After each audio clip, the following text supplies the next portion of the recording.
আমার শালার শ্বশুর আসছে আজকে, শ্বশুর শাশুড়ি সবাই। আর এটা আমাদের শালার বড় বোন, মানে আমার 1.5 হাত। আর এটা আমার বড় শালি, মানে আমার বউর নানি, তাহলে আমার বড় শালি হচ্ছে। আমার শালার শ্বশুর আসছে বলে দেখো বড় মুরগি কেটে নিয়ে কিরকম রান্না করবে আজকে। আর এই দেখে এই মাংস কষিয়েছে, এই দেখে এদেরকে আমার শালার বউ মায়ের বাড়ি যাবো বলে কিরম হাসছে। তবে ভালোই হলো, আমার শালার শাশুড়ি চলে এসেছে। দেখে তোমরা সবাই কমেন্ট করে বলবে, ওই দেখো এটা শ্বশুর।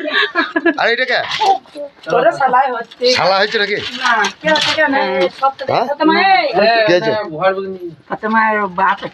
ও তাহলে এটাও একটা আমাদের শালার ছোট শ্বশুর।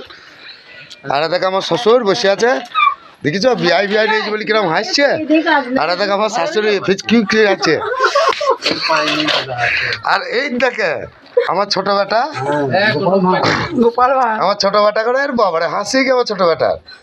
বাবা বাবা